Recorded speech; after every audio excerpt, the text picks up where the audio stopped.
So when I was editing last week's video, I realized I completely messed up the pronunciation of a very standard term. Instead of insane asylum, I said insane insylum. And here I am a week later filming a recap video on a movie in a different language where I'm probably going to mispronounce just about every city name and every character's name. So great decision there, Kim. Hi, my name is Kim Wilson and I like to do recap videos on movies that I enjoy. At the moment, I'm currently divulging into the world of horror movies from the 50s. So as you can see by the title of today's video, I thought I would do the original Godzilla from 1954. A couple of weeks ago I did Rodan, and I realized upon watching that movie and researching a little bit of the backstory that it came out a couple of years after Godzilla, sort of piggybacking off of the success that Godzilla had. And there are a lot of similarities that Rodan has to Godzilla. For example, mention of hydrogen bombs and that kind of activity, like awakening a beast. That's really relevant in this movie. And also Rodan actually joins the Godzilla franchise, which I thought was really interesting. So yeah, if you guys like watching recap videos, you like this particular genre, or you simply like me, I would really appreciate it if you like the video, subscribe and comment below. As always, this is a recap video, so there will be spoilers. So back when this movie was made, this was back when credits were actually at the start of the film as opposed to being at the end of the film. So the movie opens with the credits with Godzilla's roar playing in the background. The movie then begins with a fishing boat that's out on the calm water in the ocean, just off the coast of Japan. All of a sudden, there's a loud boom and there's this bright light that shines from beneath the surface of the water. As the ship gets closer to this bright light beneath the water, it bursts into flames and sinks. And it doesn't look like there were any survivors. Just before it sinks, however, the crew members did manage to send out a distress signal back to the Coast Guard. Now, I did mention that I will probably most likely butcher a lot of the names. I mentioned city names, character names, so apologies in advance if I mispronounce anything. Because I'm about to introduce two of the main characters. Ogata, O-G-A-T-A, Ogata, and his fiancée Emiko. So Ogata is a captain for the South Seas Salvage, and the phone rings, he responds to a call. It is in regards to the Coast Guard receiving a distress signal from the fishing boat earlier in the movie. That's when we meet Emiko. They were planning to go on a date that evening, and he says, sorry, duty calls. I'm gonna have to go and address this. I'm gonna have to go down to the Coast Guard office. So Ogata arrives at the Coast Guard office and he says, you know, what happened? Is everyone okay? What was the distress signal about? And they basically say, we have no idea. So we've sent out another boat to go investigate. The scene then cuts to pretty much the exact same thing happening to this poor boat. The light shines from beneath the surface of the water again, and sadly this boat too bursts into flames and sinks. There were a couple of survivors this time. Some villagers who were on a small fishing boat from Odo Island happened to come across these three survivors from the second ship that went out. The Coast Guard receives notification that three people have been rescued. However, before this boat can make its way back to the island, it suffers the same fate as the first two. So back on the island, the villagers are starting to notice a shortage of fish. You know, they're pulling in the nets and there's nothing. There's no catch of the day or anything. One of the elders, with this knowledge of the fish shortage and because there was one survivor of the fishing boat from Odo Island. He was barely alive, and just from what he was telling them, the combination of that and the fish shortage, this elder says, oh, it must be the legendary Godzilla. You know, he's been feasting on the fish in the ocean all of this time, and now he's starting to run out. So it's only a matter of time before he sets foot on land and, you know, consumes humans. So a team of reporters, they fly out to the island with their helicopter. They just start interviewing everybody, just asking what they think could have happened. And they're all talking about the fish shortage and how weird it is. And then they learn about Godzilla as well from the elder. And later that evening, there's a storm that hits the island. We, the audience, don't see Godzilla. However, the villagers do. And Godzilla ends up actually destroying a lot of the buildings. And the helicopter that the reporters flew in on, that ends up being destroyed too. Professor Yamane, I think I'm just going to refer to him as the professor from now on, because I don't think I pronounced his name correctly. But he's a paleontologist, and he is chosen to lead a team over to the island so that they can investigate further. Also, Emiko is Professor Yamane's daughter. On the island, they've got all of their equipment. They've got a device that measures radiation levels, and as they get closer to this giant indentation in the ground, the device picks up high levels of radiation, or strangely high for the area, I should say. That's when the professor discovers a trilobite, hopefully I'm pronouncing that correctly, which is a prehistoric, it kind of looks like a cockroach to me, like a giant prehistoric cockroach. I'm sure you've probably heard of trilobites before. They're a long extinct specimen. Yeah, so he finds that in this indentation. And the professor says to his colleagues, you guys are going to think I'm crazy, but I reckon this is a footprint. So the professor theorizes that with all the hydrogen bomb testing in the area and in the waters, that they've awoken this prehistoric creature. At that moment, the villagers' alarm bell rings. So the villagers, they hear this alarm bell and they hear these loud stomp, stomp, stomp sounds. And that instead of running in the opposite direction, like I know I would, if I hear loud, thunderous stomping, I'm not going to run towards it and see what it is. I'm getting the heck off that island. Anyway, they hear the stomps, they run up the hill, and Godzilla makes his appearance. Upon seeing Godzilla, they all turn tail and flee. Thankfully, he doesn't kill anybody. He sees them, he roars, he turns, he wanders back into the ocean. So the professor goes back to Tokyo and he reports his findings. He mentions that Godzilla is around 165 feet tall, and he mentions everything else. He and his team, they popped the trilobite into a container, which he also handled with his bare hands when he first found it. They've got this device that measures the level of radioactivity in certain areas. And here he is in the area of the island where it was most concentrated in this footprint. He's just handling it with his bare hands as if it's no big deal. So more and more ships are lost at sea. This is causing major economical issues for Japan, because they send their ships out so that they can fish and so they can export and import goods, and Godzilla's causing all these problems and he's not even on land. So the Navy sends out some warships to drop depth charges in and around the area where Godzilla has been destroying ships, basically, or where the ships have been going missing. The professor is disappointed that the military are doing this, because a creature that is resistant to radioactivity, he finds that fascinating. And obviously it's fascinating. Imagine what it could do. Imagine what we could learn from studying this creature. He's disappointed that the military are trying to kill this creature when he wishes he could study it. There's another character, Dr. Sarasa.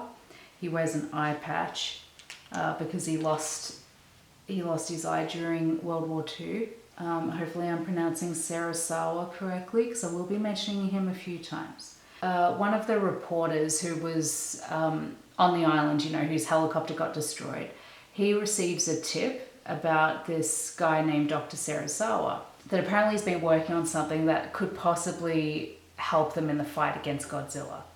So he's quite a reclusive man. He's worked with the professor before. In fact, Sarasa and M.A.C were actually engaged for a while. So she takes this reporter to go and introduce him for this interview. But Sarasa refuses to talk to this reporter. He says he's not working on anything. Your information, your tip or whatever, that's false news. The reporter thanks him for his time and leaves. M.A.C hangs around for a bit. She conveniently leaves out the fact that she's engaged to Agata and uses her feminine charm to see if Sarasa is indeed working on something in his lab. So he agrees to show her. However, she's sworn to secrecy. Now, we as the audience, we don't exactly see what he shows her, but she does scream and recoil when she sees what he's been working on. So M.A.C returns back home. Shortly after she comes back home, Godzilla actually reveals himself. Godzilla arrives on land and attacks Shiragawa. I'm so sorry for getting these names wrong. But he attacks this city and he destroys a train in the process, killing quite a number of passengers, I assume. And I'm watching this and I'm thinking, is that his way of getting revenge for the depth charges? It probably is. All right, this look isn't going where I wanted it to go, but that's okay. I think I'm just going to do mascara and lashes and call it a day. Sometimes you try a look and it doesn't work. Hopefully the lashes disguise my terrible blending. So the military decide to construct, it's basically a gigantic electrified fence. Because they know that Godzilla's angry and he's going to be coming back. So they build this giant electric fence. They also instruct people in the nearby cities to evacuate. Just then Godzilla returns. He's coming through the electric fence. It doesn't seem to have that much of an effect on him. He does roar. And then the entire military are there. They've got their tanks and artillery and everything. They're firing rockets at him. They're shooting him. It doesn't seem to have any effect on him apart from piss him off. He breathes his atomic breath. At least that's what it was called on the internet. It's basically like this smoke that comes out of his mouth, and when it makes contact with anything, that thing will just burst into flames, whether it's an electric fence, a building, a person. So he burns down the electric fence and then makes his way to the city. He burns down building after building after building. He even burns people as well, which I was quite heavy for this type of film. It's not funny. I guess I was expecting this to be a really campy film similar to The Blob and movies that we've seen where it's just ridiculous and there's that comedic element to it, but this was confronting in some ways. Yeah, so while Godzilla is causing all of this destruction, I thought I'd throw this in here because this just shows you how dark my sense of humor is, because I thought this was funny. So there's this film crew, right? And they are filming this live, on live TV. They're filming as Godzilla's, creating chaos, killing people, destroying buildings. They're positioned in this, it looks like a radio tower, so they can get the best view, I guess. They're still filming and the reporter's still narrating and everything. And they're saying oh, this is the end, he's coming this way. And sure enough, he does destroy the radio tower and they all plummet to their deaths. And it's were you guys just thinking of the ratings? I hope that Emmy nomination was worth it. Okay, I quickly just paused so I could put some false lashes on, and hopefully you can't tell what a terrible job I did of blending this eyeshadow look. Godzilla ends up returning to the sea after his rampage on the city. M.A.C seems to be a little bit torn between her father, the professor, and Agata, because her father doesn't want them to kill Godzilla because he believes that they can learn a lot from him. However, Agata says that the safety of the people far outweigh any scientific benefits or breakthroughs. He's thinking of how much destruction and chaos that Godzilla has caused, not just from when he's on land, actually destroying buildings and things, but you know, with him just being in the water, he's destroying ships. He's literally destroying their livelihood. Emiko ends up telling Ogata about the invention, if you will, that Serizawa has in his lab. Because remember, he showed Emiko and then it sort of faded to black. We saw her reaction, but we didn't actually see what she was witnessing. So she tells Ogata, and it's like a small tablet thing that Serizawa drops into the water, into the fish tank, sorry. And what it does is it destroys the oxygen in the water. So any living things or organisms such as fish, if they're in the vicinity of this invention, it essentially liquefies them, just leaving the skeleton behind. Because what this invention does, it splits oxygen atoms into fluid. He calls it the oxygen destroyer. So Emiko and Ogata, they go and see Serizawa. Emiko confesses to him that she told Ogata about his invention. Ogata is trying to convince Serizawa to use it against Godzilla. And Serizawa says, this invention of mine is more powerful than I could have imagined. I'm a scientist, I'm very passionate about my studies. I did not want to create, like, this is essentially a weapon, what I've invented. And, you know, yes, it might be effective against Godzilla, but depending on how effective it is, pretty soon the military are going to witness this and they'll want to use it in warfare. And I can't have that. I don't want any death or destruction or blood on my hands. Getting like Oppenheimer vibes here. They eventually convince him that his invention is the only thing that could potentially stop Godzilla. But what he does before they head off on the Navy ship out into the waters where Godzilla is, Serizawa sets fire to all of his notes so that the only knowledge of his invention remains in his head. They all go out on this Navy ship. So like the professor, Emiko, Ogata, and Serizawa, along with, you know, people from the military, they put on these scuba suits and they're lowered to the sea floor. The reason that both of them go is Ogata, it's his area of expertise. So he's sort of the guide, if you will. And Serizawa is carrying this giant capsule filled with quite a large quantity of the oxygen destroyer that he invented. So they're walking along the seafloor until they spot Godzilla. Now the idea was that they would release this canister and signal to the people on the ship to be pulled back up. So Ogata does this. He sees Godzilla, he goes, right, you know, time to signal to be pulled back onto the boat. However, Serizawa stays. He activates the capsule that releases the oxygen destroyer into the water, and he actually severs the rope and the oxygen supply so that they cannot pull him up, even when Ogata signals to pull him up. And Serizawa does this so that he can take his knowledge of the invention of the oxygen destroyer to the grave. We see Godzilla die and the flesh from his body dissolves, leaving just his skeleton. The professor believes if nuclear weapons testing continues, it is likely that they will awaken another creature